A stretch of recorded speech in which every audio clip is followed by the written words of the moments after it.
გლუკოზის ანალიზზე ვისაუბრებთ, რატომ ვაკეთებთ, როდის ვაკეთებთ, რას ნიშნავს, როგორ გავიგოთ, რას გვეუბნება, კიდე რა ტესტები არსებობს, ბევრი სიტყვები ან ტერმინები შეგხვედრიათ ალბათ ინსულინის ტესტი, გლუკოზის ტოლერანტობის ტესტი, ჰომა ინდექსი, გლიკირებული ჰემოგლობინი, რას ნიშნავს ეს ყველაფერი, მარტივად ავხსნით და თავის ადგილზე დავალაგებთ მოკლედ ამათ ყველაფერს.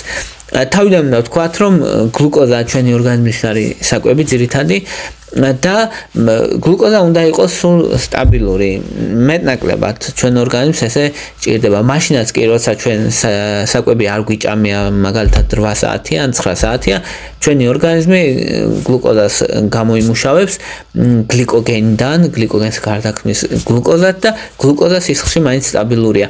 რომც გათავდეს გლიკოგენის მაარაკი ჩვენს ორგანიზმში, გლუკოზა მაინც სტაბილურია, იმიტომ რომ ჯანმრთელი ორგანიზმი, ჯანმრთელი ადამიანის ორგანიზმი იწყებს ცილების და ცხიმების გარდაქმნას გლუკოზად, რომელსაც გლუკონეოგენეზი ქვია და გლუკოზა მაინც სტაბილურია, თუნდაც 18 საათის მერეც. ანუ მთელი აზრი არის, რომ იდეა გვაქვს საწყისი, რომ გლუკოზა სისხლში უნდა იყოს სტაბილური. განსაკუთრებით უსმოსზე და ამიტომ ვაკეთებთ გლუკოზის ანალიზს უსმოსზე. იმიტომ რომ გლუკოზა უნდა იყოს სტაბილური და თუ არ არის სტაბილური, მომატებულია ან დაკლებულია, მერე ვიწყებთ მსჯელობას. ანუ 8-12 საათი ყველაზე იდეალური არის, რომ 8-12 საათის განმავლობაში ადამიანმა არ ჭამოს და მერე გაიკეთოს გლუკოზის ანალიზი. ნორმა არის 70-დან 100-მდე, ზოგ ანალიზებში 106-იც ნორმა წერია, მაგრამ აი აქვე გეტყვით პატარა საიდუმლოს, რომ თუ გინდა იდეალური იყოს, უნდა იყოს 70-დან 90-მდე. ანუ 90-ის ზევით უკვე არის რისკები, რომ შეიძლება იყოს ადამიანს ქონდეს ინსულინ რეზისტენტობა და იყოს პრედიაბეტესთან ახლოს. ახლა რა საფეხურები გვაქვს? ნორმალური გლუკოზა გვაქვს, თუ ცოტა მომატებულია გვაქვს პრედიაბეტი, თუ უფრო მომატებულია გვაქვს დიაბეტი. მაგრამ შეიძლება გლუკოზა იყოს ნორმაში და მაინც პრობლემა ქონდეს გლუკოზის მონელებასთან ადამიანს, ამას ქვია ინსულინ რეზისტენტობა. ასეთ დროს შეიძლება გლუკოზა იყოს ნორმაში, მაგრამ დისპროპორციულად ინსულინი იყოს მომატებული. ან მეორე მოთამაშე შემოვიდა რეალურად ინსულინი. ახლა გლუკოზა საჭმელია ადამიანის უჯრედებისთვის. ინსულინი რაღაცა. ინსულინი არის დაახლოებით ის, რაც კარისთვის არის გასაღები, ანუ ინსულინი დააჯდება უჯრედებს, გახსნის კარს და შეუშვებს გლუკოზას. ანუ ახლა წარმოიდგინეთ დაახლოებით ესეთი რამეა, რომ თუ გამოცდილი კარის კაცია, თუ აბარია კაც, მაგალითად მთელი კორპუსი ან ქალს არ აქვს მნიშვნელობა. და შიგნით არის 1000-ობით ოთახი, ვთქვათ. და ეს კაცი არის გამოცდილი ადამიანი. და იცის, რომ უნდა გააღოს 405 ოთახი, 407 ოთახი და ასე შემდეგ. უნდა გააღოს მაგალითად 5 კარი. ამ 5 კარის გასაღებად გამოცდილი ადამიანი რამდენ გასაღებს წაიღებს? ну, თქვათ, რომ სხვა გასაღები ჭირდება. 5 კარის გასაღებად წაიღებს 5 გასაღებს, ხო? და გახსნის იმ 5 კარს. და ახლა წარმოიდგინეთ, გამოუცდელი ადამიანი, რომელმაც არც ის რომელი გასაღები რომელ კარს ერგება, რამდენ გასაღებს წაიღებს? წაიღებს მთელ 100-ს, ხო? შეიძლება 1000-ობით გასაღები წაიღოს იმისთვის, რომ 5 კარი გახსნას, იმიტომ რომ ჯერ ეს მოსინჯოს და ასე. აი ესე აკეთებს ზუსტად, როცა ინსულინ რეზისტენტობა დგება, რომ ვინაიდან ვერ მოქმედებს კარგად ინსულინი, ამიტომ ჩვენი ორგანიზმი ბევრი ინსულინს გამოიმუშავებს და ეს ბევრი ინსულინი ცდილობს, რომ რომელიღაცა მაინც გახსნას უჯრედებისთვის კარი, რომ გლუკოზა შევიდეს უჯრედებში. აი მას ქვია ინსულინ რეზისტენტობა, როცა გლუკოზა ისევ ნორმაში შეიძლება იყოს, ან მომატებული იყოს, მაგრამ ინსულინი არის მომატებული, იმიტომ რომ ორგანიზმი ცდილობს უფრო მეტად, ვიდრე სხვა დროს. ახლა გლუკოზა 100-ზე მეტია, მაგრამ 125-ზე ნაკლებია, ეს პრედიაბეტია. ანუ ეს არის შანსი, რომ თლად დიაბეტი არ არის და ამიტომ მოდი იმკურნალე და გეშველება ძალიან მნიშვნელოვანია. 126-ზე თუ არის, ეგ უკვე დიაბეტია.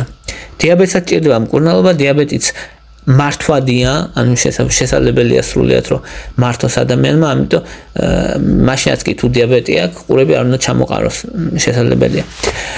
ახლა რა მიიჩნევა ყველაზე სენსიტიურ ტესტად იმისთვის, რომ დავადგინოთ ადამიანს ინსულინ რეზისტენტობა აქვს თუ არა, პრედიაბეტი აქვს თუ არა, ან დიაბეტი აქვს თუ არა.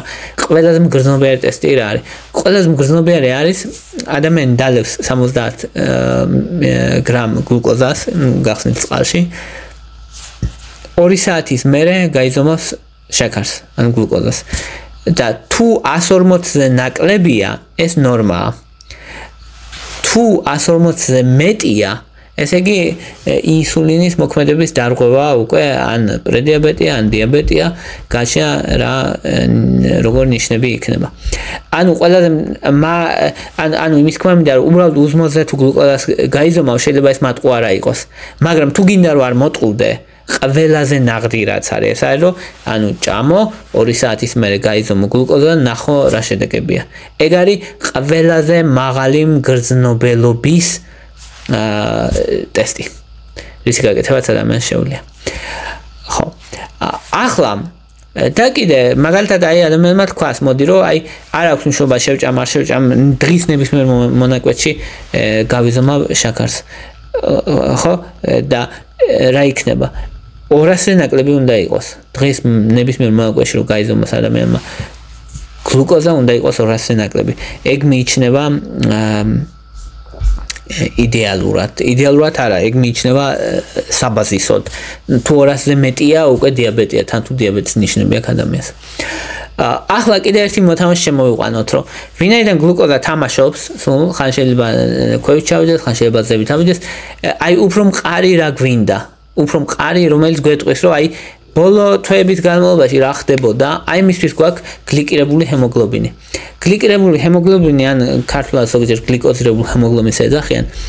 არის ეს რაღაცა, რომ ჰემოგლობინი ჩვენ სისხლის უჯრედები, სისხლის უჯრედში რაც არის, რასაც ჟანგბადი გადააქვს, ის უკავშირდება ასევე გლუკოზას. როცა გლუკოზა მაღალია, უკავშირდება ჰემოგლობინს. და ამას გლიკირების პროცესი და ეს გლიკირებული ჰემოგლობინი, ანუ გლუკოზა დაკავშირებული ჰემოგლობინი, გლუკოზა დაკავშირებული ცილა რჩება ორგანიზმში სამ ერითროციტების ცოცხლებს, ანუ 3 თვე. და ამის მიხედვით ჩვენ შეგვიძლია განსაზღვროთ ბოლო 3 თვის განმავლობაში რა ხდებოდა. ძალიან მაგარი ტესტია ეს.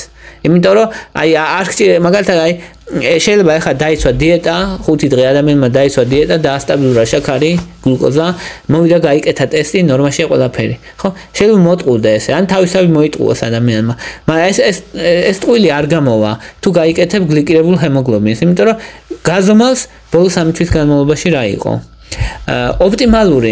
ოპტიმალური არის, რომ ანუ იდეალური, მოდი ვთქვათ რა არის. 4.6-დან 5.2-მდე არის იდეალური. 5.7-მდეც ნორმა მიიჩნევა, მაგრამ 5.2-მდე იდეალურია. 5.7-მდე ნორმაა. 5.7-დან 6.4-მდე პრედიაბეტია და 6.5-ზე მეტი თუა ეგ დიაბეტია. ანუ იმის თქმა მინდა რომ აქაც თუ კი ესე ვთქვით რომ მიუხედავად იმისა რომ 100-მდე ვთქვათ შაქარი ნორმაა გლუკოზა 90-მდე თუ აქ ადამიანს ეგ უფრო იდეალურია. აქაც ასეა. მიუხედავად იმისა რომ 5.7-მდე ნორმაა 5.2-ზე ნაკლები თუ აქ ეგ იდეალურია. გრძელვადიანათაც და რისკებიც დაბალი აქვს. ხა ამ იმას გლიკირებულ ჰემოგლობინს სენსიტიურობა აქვს დაახლოებით 80% რა. ანუ ეს იმის ნიშანია რომ პრედიაბეტს, დიაბეტს 80%-იანი ალბათობით შეამჩნევს. მაგრამ არა 100%-იანი. აი თუ გინდა რომ მაქსიმალურად მივახლოვდე 100%-ს, აი რაც თქვი გლუკოზის ტოლერანტობის ტესტი, ანუ გლუკოზას რო შეჭამ, ან საჭმელს შეჭამ 2 საათის მერე იზომავ 140-ზე ნაკლები თუა იდეალურადაა ყველაფერი. ეგ არის ისა გამოსავალი. ახლა ვთქვათ ინსულინი რას გვეუბნება, ინსულინის ტესტი რას გვეუბნება. ინსულინი გვეუბნება ინსულინ რეზისტენტობა არის თუ არა. ანუ ინსულინი უზმოზე თუ კი 2-დან 25-მდე არის ნორმა ანუ ამ ნორმაში თუ ჯდება ყველაფერი ნორმალურად არის როგორც მინიმუმ თუმცა რა თქმა უნდა ეს არ გამორიცხავს დიაბეტს ან პრედიაბეტს შეიძლება ადამიანს ქონდეს დიაბეტი და ინსულინი იყოს ნორმის პარალელში შესაძლებელია მაგრამ თუ ინსულინი მაღალია მაშინ მაღალი ალბათობაა ინსულინ რეზისტენტობის თუ ინსულინი დაბალია და გლუკოზა მაღალი ალბათობაა ტიპი 1 დიაბეტის და C-პეპტიდს აკეთებენ ხოლმე კიდე C-პეპტიდი არის პანკრეასი გამოიმუშავებს მასაც და იმის გასარკვევად არის ხოლმე პანკრეასი როგორ მუშაობს მოკლედ C-პეპტიდი მაგისთვის არის მაგალითად შეიძლება ინსულინი მაღალი იყოს და C-პეპტიდი იყოს დაბალი ანუ ეს ნიშნავს რომ კი ინსულინი შემოვიდა ჩვენ ორგანიზმში მაგრამ ეს პანკრეასიდან არ არის შეიძლება ადამიანმა გაიკეთა ინსულინი ამიტომ C-პეპტიდი მნიშვნელოვნად განსაზღვრავს ან პანკრეასი როგორ მუშაობდა. თუ მაგალითად ინსულინის მომატებულია და C-პეპტიდის მომატებულია, ესე იგი პანკრეასი გამოყოფს დიდი რაოდენობით პანკრეასშია პრობლემა მოკლედ.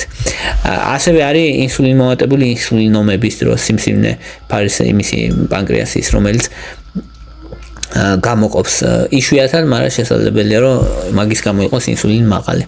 ანუ ინსულინი მოკლედ გვეუბნება ინსულინ რეზისტენტობას. ინსულინი თუ მაღალია, ინსულინ რეზისტენტობის მაღალი ალბათობაა.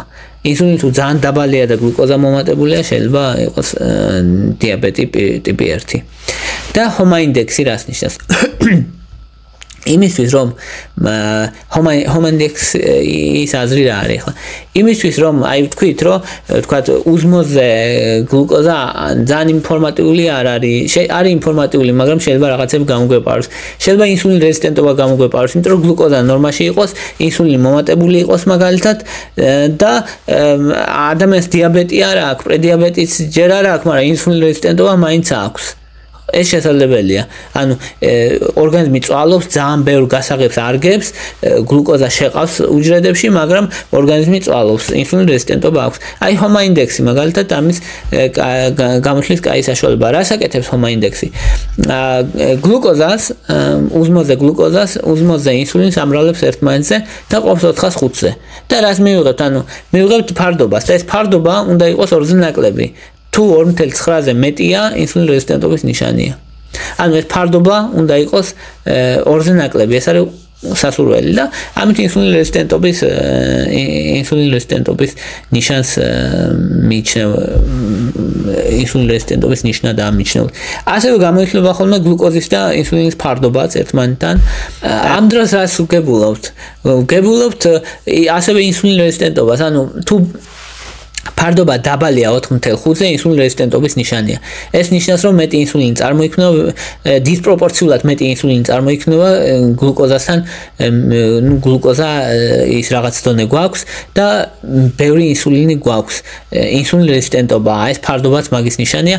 4.5-ზე მეტი უნდა იყოს ნორმაში და თუ ნაკლებია ინსულინ რეზისტენტობის ნიშანია, ესეც გლუკოზა ინსულინის ფარდობა. ხო. ახლა თუ ვიტყვით მაგალითად რა დროს რომელი ტესტი გამოიყენება ჩვეულებრივ იყენებენ პირველი ტესტი როგორც წესი არის ხოლმე უზმოზე გლუკოზის ტესტი. თუ რამე იქ საეჭვო არის, მე უკვე სხვა ტესტებს იყენებენ. თუ უკვე დიაბეტი აქვს ადამიანს, ძალიან გამოსადეგია ასევე გლიკოზირებული ჰემოგლობინი, რომ ხანგრძლივად დააკვირდე რა როგორი ფლუქტუაციები ქონდა. თუ კი მაგალითად ინსულინ რეზისტენტობაზეა ეჭვი, მაშინ გლუკოზის ტოლერანტობის ტესტი, ანუ შაქარს რო დალევს ადამიანი და ის ასევე შაქარს რო დალევს ადამიანი და 2 საათის მერე რო იზომავს, ეგ არის გლუკოზის ტოლერანტობის ტესტი. ან თუ ინსულინ რეზისტენტობაზეა ეჭვი, ასევე თუ ინსულინ რეზისტენტობაზეა ეჭვი, ის ინსულინის ტესტი, ჰომა ინდექსი და გლუკოზისა და ინსულინის ფარდობაც შესაძლებელია გამოიყენოს. ხო. აი ესენი იყო რაც მინდოდა მეთქვა, პრინციპში მე მგონი ნათელია ყველაფერი. პრინციპში მთლიანად მიმოვიხილეთ გლუკოზის, ინსულინის ამბები, რაც დიაბეტის, პრედიაბეტის დიაგნოსტირებას ეხება. მადლობა რომ მისმენთ, მადლობა რომ გაინტერესებთ, თუ მოგწონთ ჩემი ვიდეოები დალაიქეთ, თუ მოგწონთ ჩემი არხი გამოწერეთ. მადლობა ინტერესისთვის.